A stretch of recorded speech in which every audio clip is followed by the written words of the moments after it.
On Monday, I told you that Ox Alpha had turned all of us into an evaluation team for an anonymous AI lab. Well, the lab is anonymous no more. ZAI has revealed that Ox Alpha was a preview of GLM 5.3 Flash, as we said. Okay, hype eaters, exhale. We know who built it, but that was never the most interesting question. During that launch, I became much more curious about the growing competition between OpenCode and OpenRouter. One is an open source coding agent loved by many, while the other is a marketplace and browsing layer for hundreds of models. Why are they beginning to look like competitors? And if they are competing, why would OpenCode have any chance? Because Stripe just agreed to acquire OpenRouter in a deal reported to be somewhere around $8 billion. Who could come for OpenCode next? And could anyone buy it without damaging the reason developers chose it?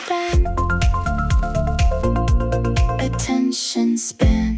Welcome to Attention Span by Turing Post. I'm Ksenia, and today we're following the Ox Alpha traffic one layer up. The model mystery is over, but the fight over who gets to choose and serve the model is only beginning. To understand the rivalry, it helps to follow one collision request through the whole system. First, there is a model lab. Let's say ZAI, who builds GLN, or Anthropic, who builds Claude, or OpenAI, who builds ChatGPT. The lab develops the model, but it does not necessarily operate every server that runs it. That creates a second business, the inference provider. These companies operate GPU capacity, load model weights, and sell access by the token. The same open weight model may be available through several providers with different prices, speed, and reliability. Above them sits a gateway such as OpenRouter. It gives developers one account and one API for many models and providers. The developer usually chooses the model, while OpenRouter chooses which provider should serve it according to price, latency, availability, and data policy. OpenRouter also offers an optional outer router that can choose the model, but only when the developer explicitly selects it. Finally, there is the agent harness, and OpenCode began here. The harness gives the model access to repository, files, tools, a terminal, and tasks, then manages the loop while the model tries to complete the task. These layers often feel like one product. A request can travel from OpenCode through OpenRouter to a provider running a ZAI model, so 4 companies may participate before even one line of code changes. The competition begins because OpenCode is no longer stayed inside the harness layer. OpenCode still allows users to connect OpenRouter, call a model company directly, or run a local model. But it now also sells model access through services of its own. Zen provides pay-as-you-go access to model and provider combinations that OpenCode says it has tested for coding. OpenCode says it sells this inference cost with a separate payment processing fee. Go is a $10 monthly subscription. For some models, the included limits are valued at up to $60 per month at public API prices. OpenCode says it can offer this because it receives bulk discounts and reserves capacity in advance. Both products work through standard API endpoints, which means they can be used by other compatible agents. So OpenCode is not only selling inference inside OpenCode, it is beginning to sell inference to the wider agent market. OpenRouter also says it passes through provider prices without adding an inference markup. It charges 5.5% when customers purchase credits. In return, it offers a much larger catalog, provider fallbacks, routing controls, and policies for teams. This overlap is still small, but OpenCode has enough traffic to make it interesting. Its site claims more than 16 million monthly developers, and CEO JV said in July that OpenCode was processing around 7 trillion tokens per day. OpenRouter reported more than 10 trillion per day around the Stripe deal. So the difference is not huge. These figures were collected differently, so it's hard and we don't know if we can treat them as a ranking. But what they do tell us is that OpenCode has enough concentrated demand to negotiate directly with model labs and infrastructure suppliers. And this is the first important part of this story. OpenCode began as the place where developers used models. It is now becoming one of the companies that buys packages, and resells access to them. And it was interesting to read Rad's posts this week. He's a co-founder of OpenCode and one of its main builders, so what he says, with plenty of teasing along the way, can reveal where the company is heading. Dax argued that some inference companies rent GPUs, serve tokens, and add margins above 40%. He suggested that the companies supplying their GPU capacity may eventually compete with them. He then claimed that OpenCode is already #1 buyer on the planet for some models, followed by what should we do next. When someone asked why OpenCode could not rent GPUs and serve the models directly, Dax said the company was working toward exactly that. He estimated that the first batch would require roughly $40 million upfront. So this is most likely their next step. OpenCode could reserve a large amount of GPU capacity, select a small number of models that work well for coding, and serve those models itself or with an infrastructure partner. Zen would sell access by usage, while Go would package the same capacity into a subscription. Rating GPUs is only the beginning. Someone still has to deploy the models, improve serving efficiency, respond to hardware failures, and pay for the capacity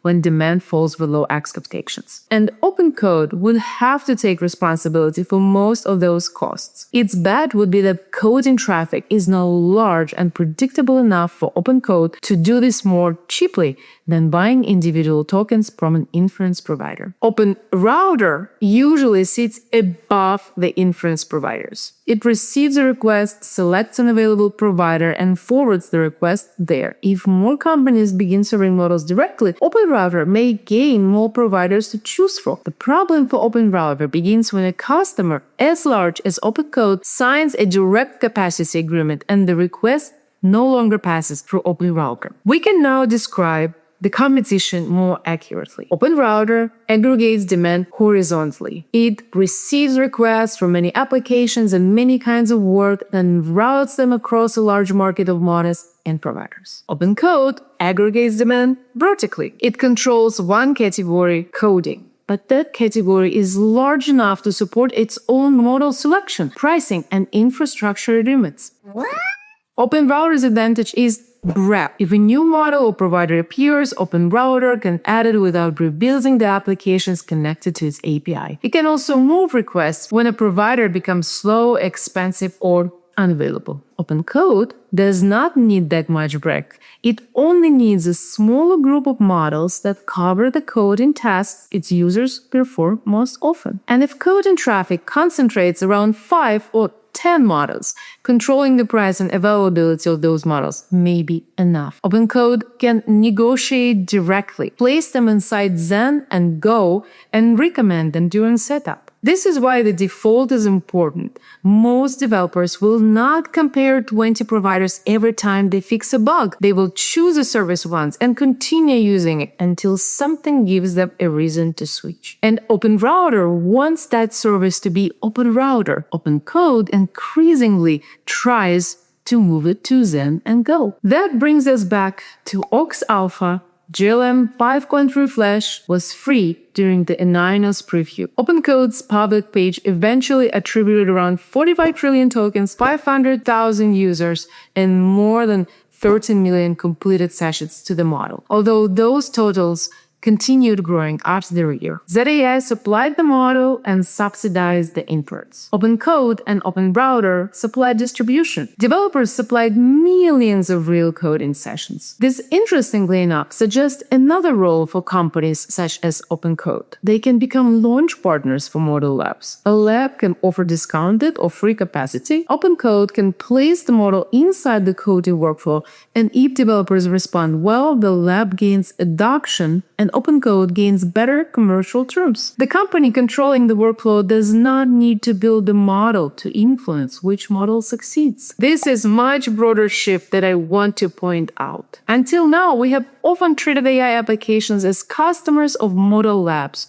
inference providers, or gateways. They buy intelligence and build a product around it. OpenCode suggests that a sufficiently large application can move in the opposite direction. It can combine the demand demand of its users, negotiate directly with suppliers, and eventually operate part of the infrastructure itself. Maybe even a legal agent could do this for legal models, or like a research platform could do it for scientific workloads. It all depends on the size of the audience. And we might not end up with one universal marketplace where every application buys every model. Large applications may create smaller model markets inside their own workflows. Now, to the question if anyone is going to buy OpenCode, it's very appealing. But buying OpenCode would not mean buying its code. The appealing part is the reputation, but that also part of the problem, because it's open source and the code is MIT licensed and available to everyone. A buyer would actually be purchasing Anomaly,